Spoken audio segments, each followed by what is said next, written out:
곽대경 동국대학교 경찰 행정학과 교수 김경진 변호사 두 분 모셨습니다. 어서 오십시오. 안녕하십니까. 안녕하세요. 네. 자, 오늘까지 엿새째 진행되고 있는 국민참여 재판, 이제 조금 전에 점심 휴정을 끝내고 오후 재판이 시작됐다는 소식인데요. 자, 우선 아직 결과는 나오지 않고 있고 국민참여 재판 형식을 하다 보니까 오늘 좀 시간이 좀 걸릴 것 같긴 한데요. 우선 단도직입적으로 두 분은 어떻게 보십니까? 유죄입니까, 무죄입니까? 저는 유죄의 가능성이 높다고 보고 있습니다.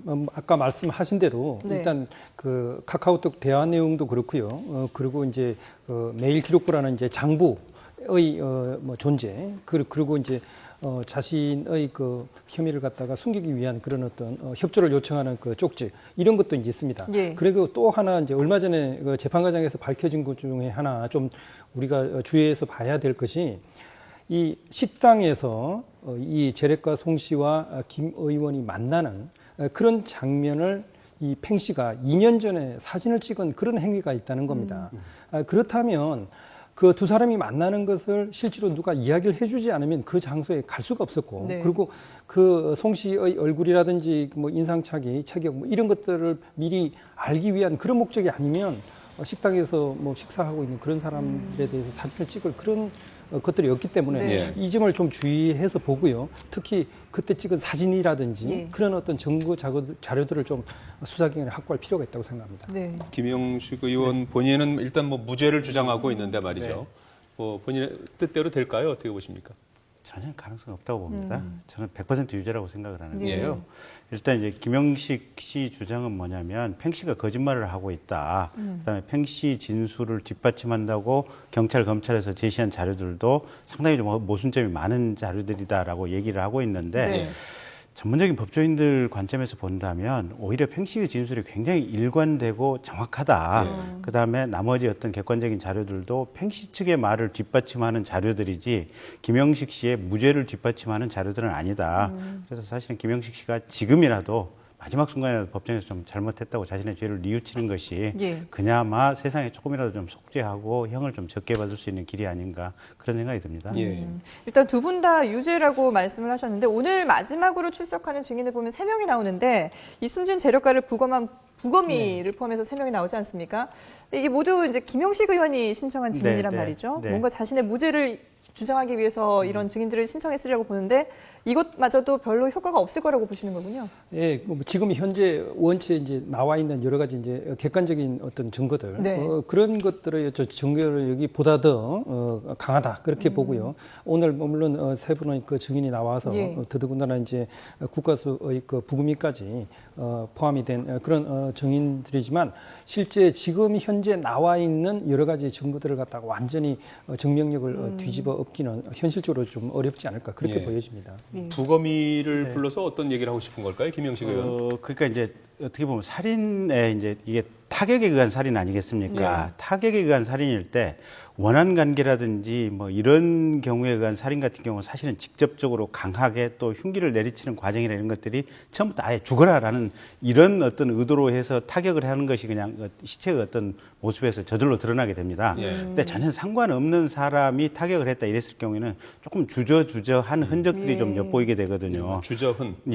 그래서 이제 아마 이번 부검의 경우에도 사실은 초기에 지금 그 팽모 씨가 조금 좀 주저하면서 범행을 범했던 흔적이 어떤 부검 감정 보고서에 있었다고 그래요. 그래서 아마 그 부분을 변호인 측에서는 탄핵하기 위해서 부른 것이 아닌가 싶고요. 나머지 이제 2명 증인은 이렇게 그 수건 있지 않습니까? 타월을 지금 협찬해 주기로 했었는데 김영식 씨하고 피살된 송 씨하고 사이가 안 좋았다면 왜 타월을 협찬해 줬겠느냐. 죽일 이유가 없다. 좋은 사이였다. 이걸 입증하기 위해서 타월을 협찬해 줬다고 하는데 사실은 죽은 송 씨야 이제 죽이려고 했다고 하는 이 의사를 모르니까 해달라고 하면 해줄 수도 있었던 거 아니겠습니까? 그래서 어떤 사건의 전체적인 큰 전개에 있어서는 큰 상관은 없는 부분 아닌가 싶습니다. 대세에 지장 없다 이런 말씀이시군요. 자, 며칠 전에 김영식 의원과 이제 팽 씨가 주고받은 카카오톡 메시지가 추가로 공개되면서 상당한 파장이 있었는데요. 그 내용을 잠깐 좀 보시겠습니다. 지난해 9월에 팽 씨가 먼저 말을 겁니다. 잘 되겠지. 긴장은 되는데 마음은 편안해. 그러자 김영식 의원은 잘 될 거야 라고 답을 했습니다. 이날은 추석 연휴 전날이었습니다. 자, 무슨 일을 하길래 긴장이 되는 걸까요? 김 의원이 추석이라서 사람이 없을 거라며 범행을 지시했다는 게 팽 씨의 진술입니다. 그래서 여기 뭐 긴장이 되는데 네. 뭐 이런 이야기를 하면서 이제 이 긴장이 과연 무엇 때문에 네. 긴장이 되는가?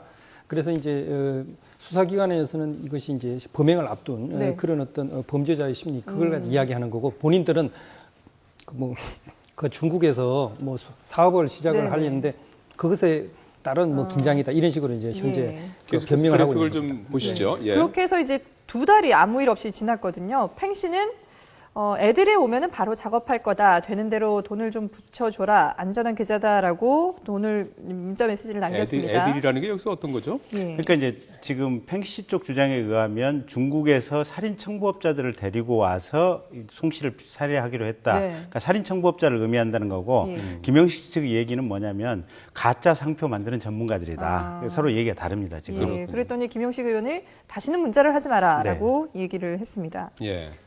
자, 또 이제 해가 바뀝니다. 네. 이번에는 이제 김영식 의원이 먼저 말을 겁니다. 물음표를 찍어 보냈는데, 이제 물음표를 찍어 보냈는데 답장이 이제 내일 이렇게 이제 보냅니다.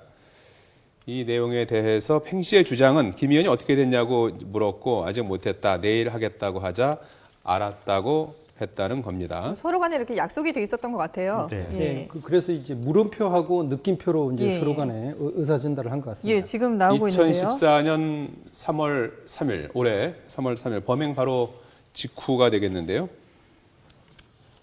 네. 서로 느낌표와 물음표를 주고받았습니다. 팽 씨가 약속한 대로 범행 성공이라고 느낌표를 보내니까 김 의원이 확인차 물음표를 보냈고 팽 씨가 다시 느낌표를 찍어서 보냈다라고 진술을 했습니다. 사실 수사기관에서 이게 상당히 중요한 걸로 결정적인 네. 자료를 보고 있습니다. 그러니까 범행 이제 봤어요. 요게 예. 전체적인 흐름이 이렇습니다. 김영식 의원 쪽은 요 지금 이렇게 암고처럼 하는 네네. 이 전제가 뭐냐.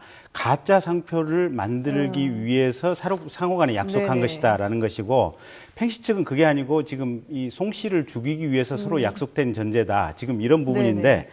근데 그러면 과연 범행 당일 지금 3월 3일 날 있지 않습니까? 예. 느낌표, 물음표, 느낌표가 오고 갔던 거. 그러면 자, 김영식 씨 주장대로 한다면 사실 그날 뭔가 가짜 상표로 인한 뭔가 가짜 명품을 만들어야 되지 네. 않습니까? 근데 팽 씨가 사람을 죽이러 간 날 무슨 가짜 무슨 명품을 만들었다 그런 흔적 자체가 없지 않습니까? 그러니까 거기서부터 지금 김영식 의원의 주장이 지금 흐트러지는 거고요. 예.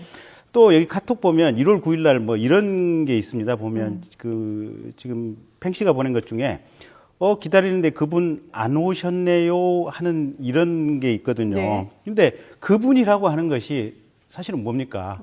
결국 누군가를 전제로 하는 피살 대상을 전제로 하는 지금 개념들 아니겠습니까? 그리고 기본적으로 이 카톡이 오고 갔다고 하는 것이 사실은 대포폰 카톡이거든요. 김영식 의원도 대포폰을 이용해서 카카오톡을 보낸 거고, 네. 그다음에 팽 씨도 지금 부인 명의의 지금 제3자 휴대폰을 이용해서 서로 카톡을 보냈는데 이게 가짜 명품을 만드는 과정에서 대포폰까지 이용을 해서 카카오톡을 보내고 범행 당일날 느낌표, 물음표로 하고 그다음에 범행이 끝나고 5일 후에 지금 카톡 보낸 거 보면 예. 뭐 발견되면 넌 빠지는 네. 거다 그랬더니 통화하자. 뽀록라면 이렇게. 뽀록라면, 네, 뽀록라면 들통나면, 너 빠지는 거다. 들통나면. 그러면 서로 간에 저 내용의 전체적인 과정을 쭉 추론해 보면 네. 이게 명확관화한 겁니다. 거기다가 또 한 가지가 네. 아니 김영식 의원 같은 경우 보면 5억 2천짜리 지금 차용증을 썼지 않습니까? 네. 그 차용증에 지금 본인 지문도 있다는 거 아니겠습니까? 그러면 그 차용증을 김영식 의원 얘기는 피살된 송 씨가 어거지로 쓰라 그래서 할 수 없이 쓰게 됐다라고 얘기를 하는데 사실은 그렇다고 한다면 지금 김영식 의원 본인 측 얘기 자기 모순이에요.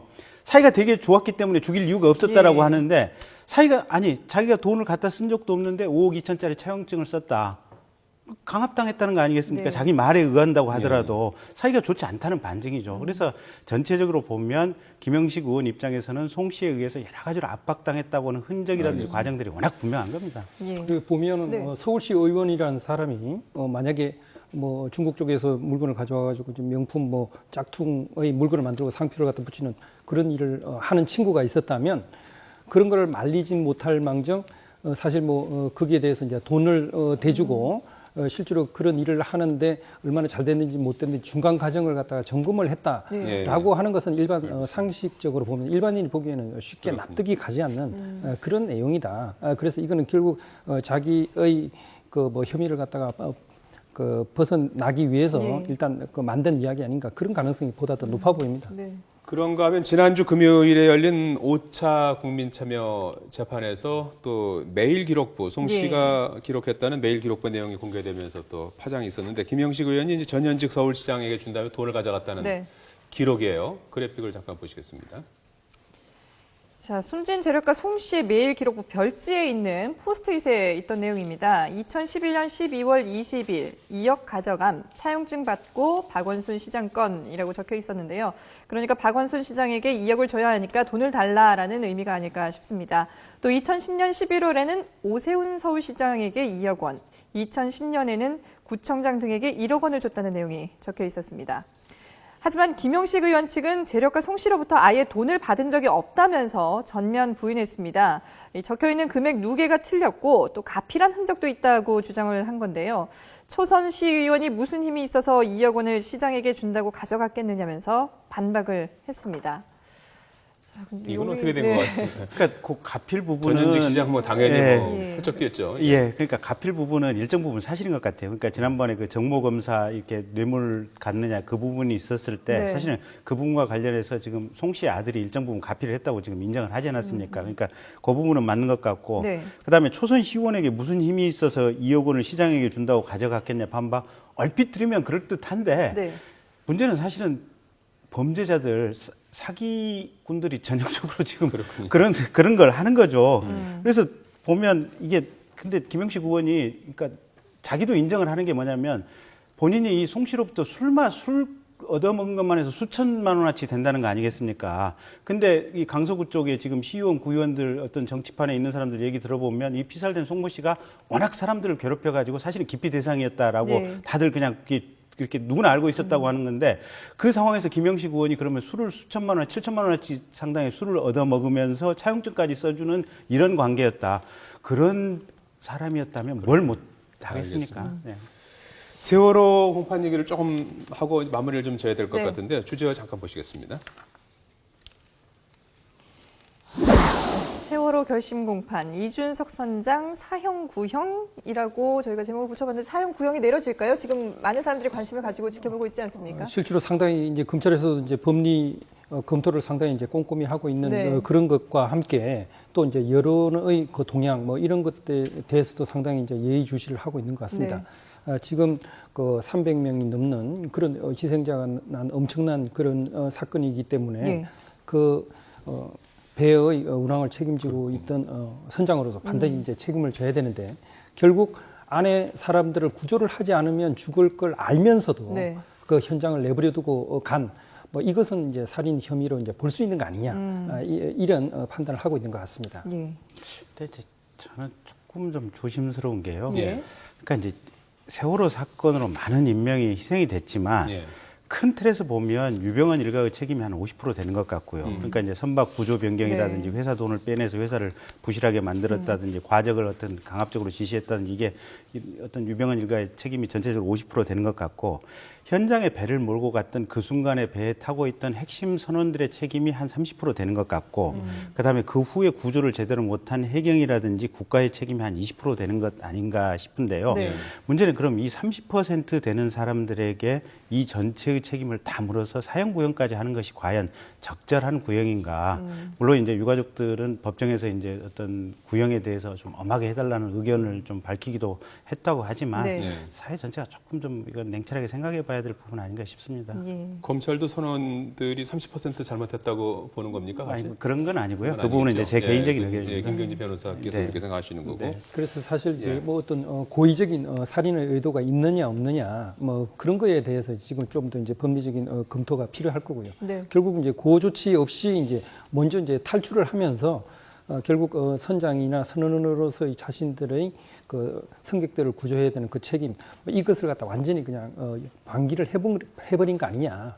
그렇다면 거기에는 뻔히 사람들이 죽을 줄 알면서도 그냥 내버려둔 그런 측면에서 어떤 살인 의도 뭐 이런 것들이 이제 있을 수도 있다 이렇게 보는 겁니다. 예, 예. 알겠습니다. 재판이 2시부터면 구형이 언제쯤 나올까요? 한 시간 정도면 금방 나올까요? 그래도 오후 한 4-5시 돼야 나오지 않을까 예, 싶습니다. 한번 지켜보도록 하겠습니다. 곽대경 동국대 경찰행정학과 교수 김경진 변호사였습니다. 두 분 고맙습니다. 고맙습니다. 감사합니다.